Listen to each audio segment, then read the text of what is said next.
Hey everybody, welcome back for my third installment of the vlog about my blog, Writing with God, a blog for the Christian and Christian writer. This video is going to be, I'm going to be talking about my third blog titled The Christian and Cussing in Secular Fiction. And I will have the link to it in the bottom of the notes. So you can click on it and read the whole blog if you would like. So let's get started.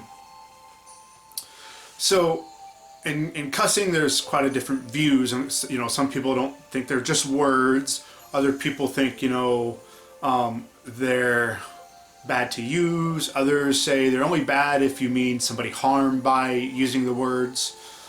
Calling them names, etc. So there's a gray area for a lot of people.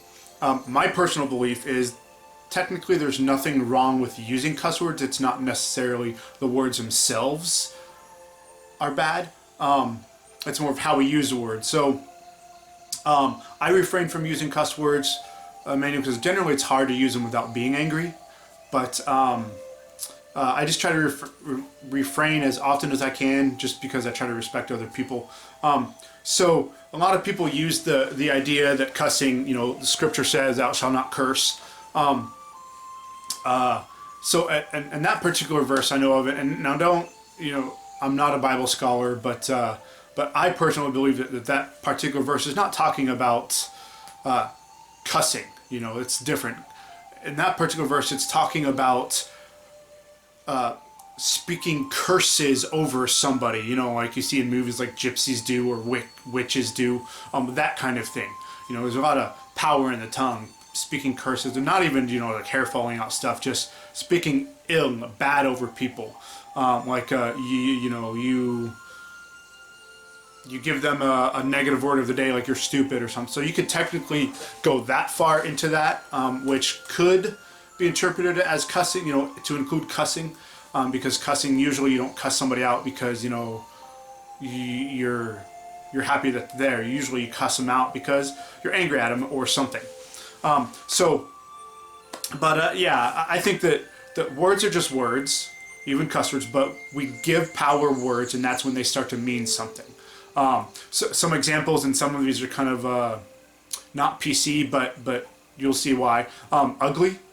It's just a word. There's an ugly cow. It's an ugly, but call somebody ugly, that gives probably the power to that person or that word to make them feel bad. Retard, stupid, gay. When I was a kid, people said that all the time. It wasn't ever talking bad about a gay person. It was just, that's kind of stupid. But you get the point that these words, they're just words, but it's how you use them that become offensive, you could say. So same thing like for me, if I were to call somebody a jerk, in my opinion, that's the same as me calling them the F-bomb or any of the other four-letter words, because I'm saying it out of anger. Just like I personally believe if you stub your toe and you want to cuss but you go ah, my opinion, it's the same thing. But that's a little stretching it. Some people might think, no, you're not cussing, so you're blessing. You're trying to show, yes, that's true. So it just depends on each person's individual idea of what it means to cuss and all that jazz. So it's really a personal decision on each person's part, in my opinion. And I've come to the conclusion that even though I don't think the words necessarily are evil of themselves or bad of themselves, I shouldn't use them. And I definitely shouldn't. I personally don't think I should write with a lot of those four-letter words in my books, even secular fiction. But to be honest, I think sometimes it's just funnier and more impactful using cuss words in certain situations. I could name a few things, but I won't. It's sometimes things are said funnier with the more vulgar words. But as Christians, we shouldn't use them in writing, specifically writing. I don't believe, and you could even go as far as say you shouldn't use them as much in speaking. So why not? If I believe they're just words and they're just like saying car or house or jerk or whatever, why should I not use them? Well, I'll give you basically three quick reasons, my personal reasons. One, offending others. And I use kind of the scripture about making another stumble. You know, now you can go so far into say, you know, and this happened to be in Bible college, that one person we had this argument in the hallway at night after curfew, and somebody was saying, yeah, well, you know, if I'm going to a church and, you know, I grew up in the bar and they played guitar in the bar all the time, and I go to church and they're playing guitar, they should stop playing the guitar because that makes me stumble, makes me think about going back to the bar.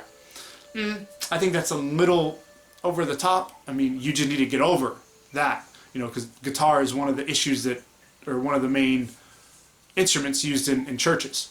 But that could be a whole nother video.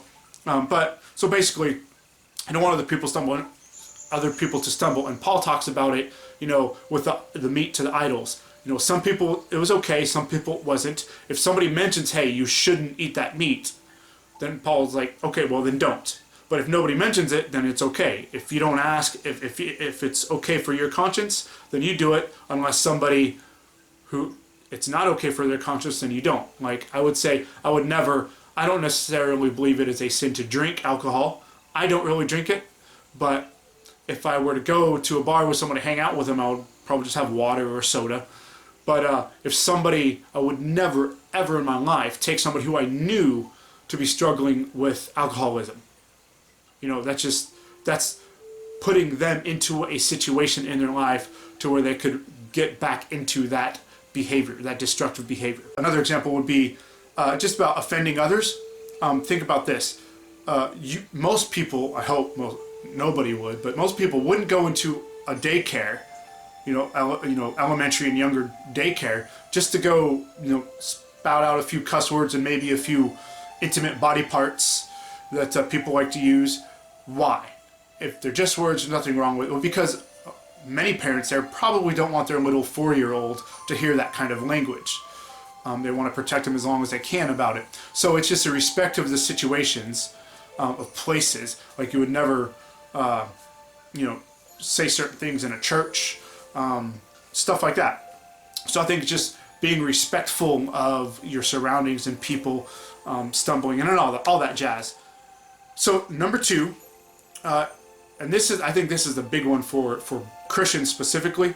If the secular world views it as bad, which the secular world in a lot of Christian opinions, they vilify righteousness and they glorify sinful behavior.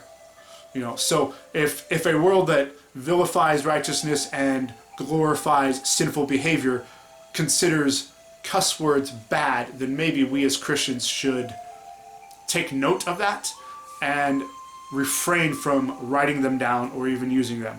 But to be honest,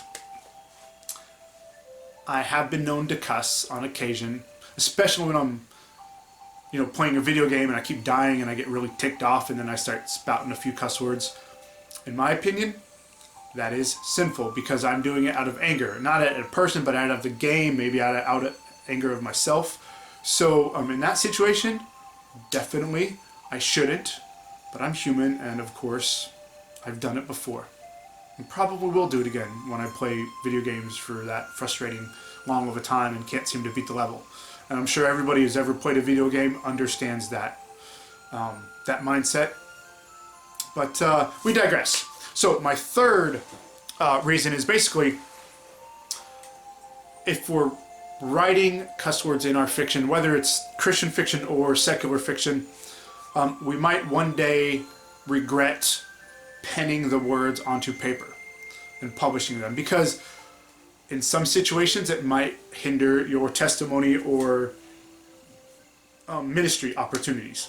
I said in my past video that I believe everybody, if you're a Christian, your job, whatever you're doing, is a full-time ministry and ministry opportunity. So, those are my 3 big reasons why I think Christian writers specifically, should not put cuss words, or at least try to refrain to, as much as they can, putting cuss words into fiction. So, thanks for checking this video out, and if you like, click the link in the notes and go read the actual blog post. I'll talk to you guys next month.